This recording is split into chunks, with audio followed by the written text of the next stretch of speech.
My guest tonight, and as it happens, is Northwest Premier Job Mokgoro. Good evening, Premier. Good evening. Thank you very much for coming through. Pleasure.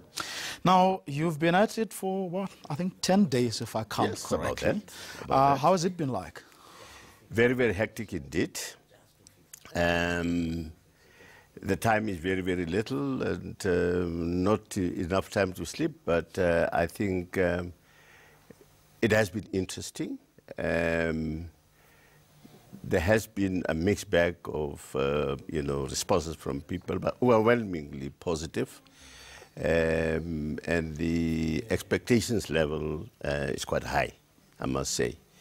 And one has got to make sure that the necessary resources, the necessary required leadership is provided so that we're able to meet these expectations within the short space of time that we have available to us. Why do you think the ANC chose you? Well, in part, exactly 24 years ago, I was thrown, in a similar situation when you would recall that 24 years ago, the AWB went into a place called Mahikeng and mowed down, unprovoked, a number of people, sadly. May their souls rest in peace.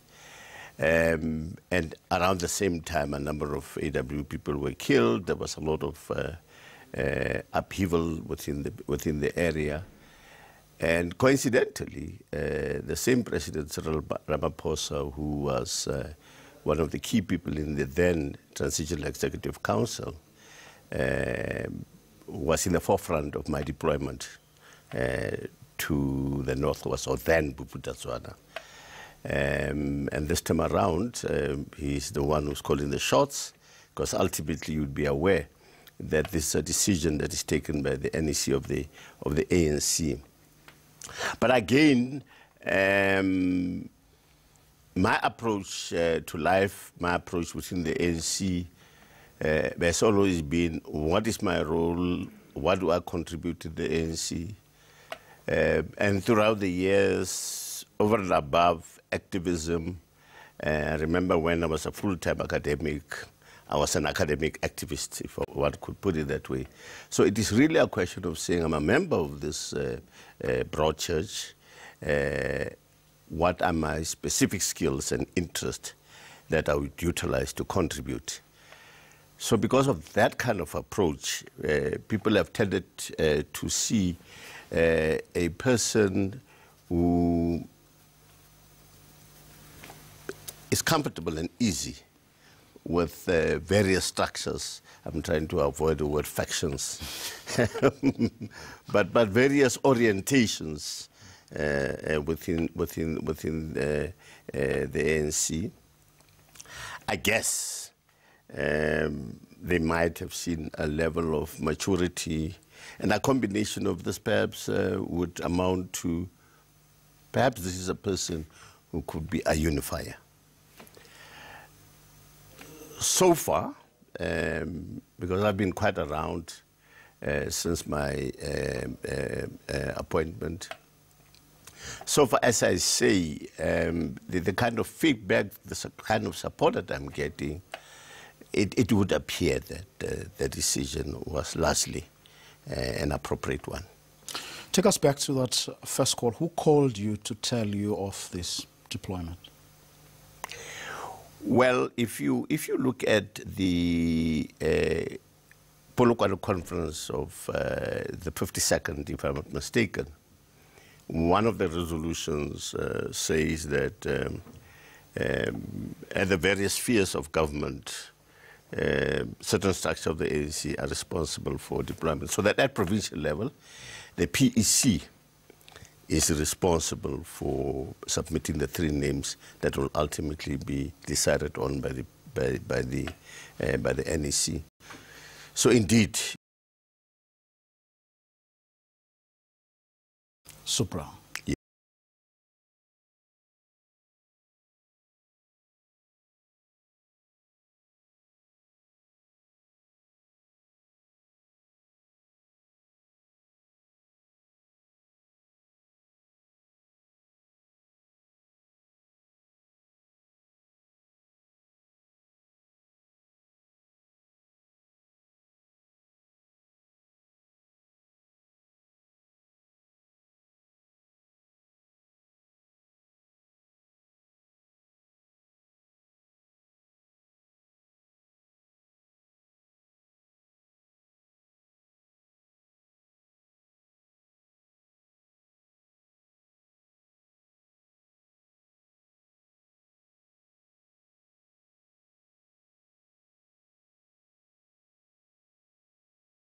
Yes. Mvoko. Yes. And what did he say to you?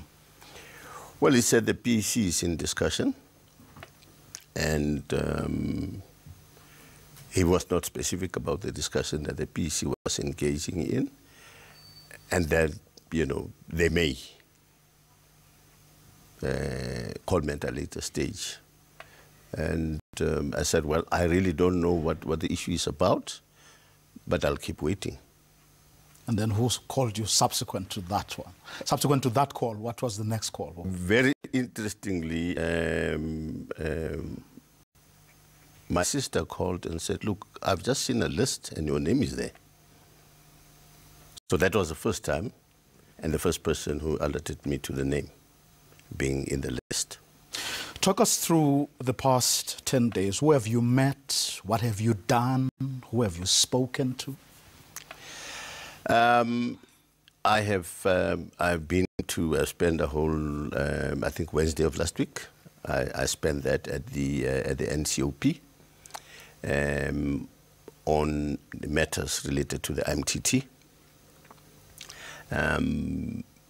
It was quite useful in giving our perspective and firmly registering not only does the province welcome the intervention, but that we were hard at work to do what is expected of us.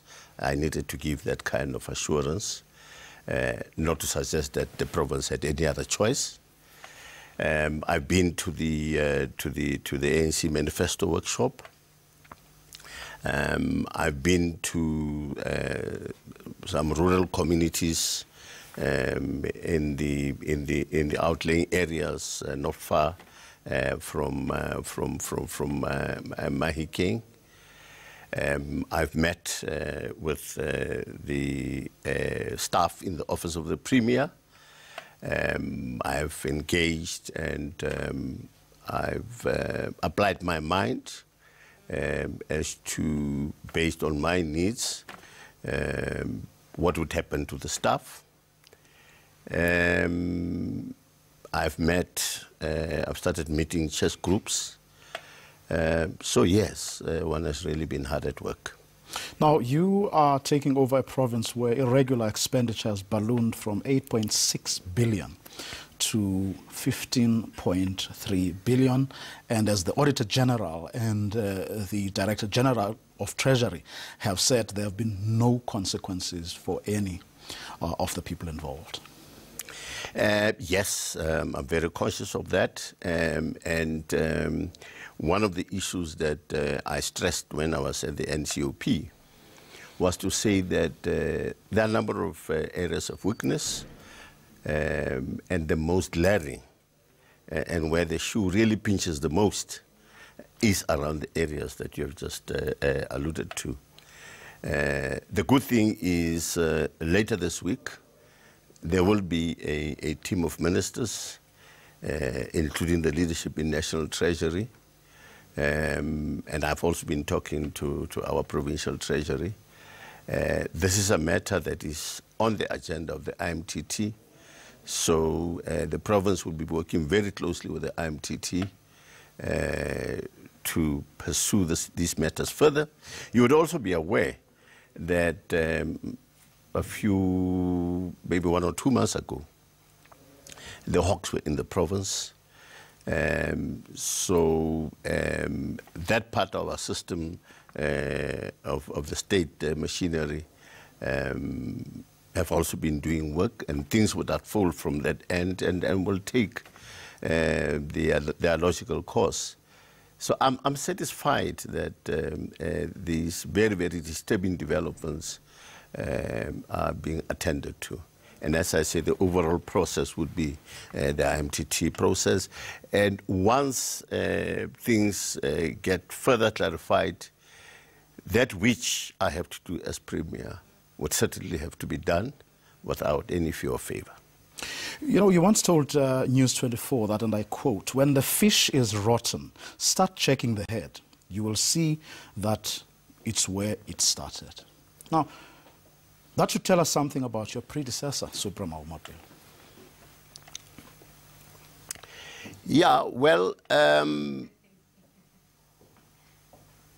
I guess you are correct, as I've said before.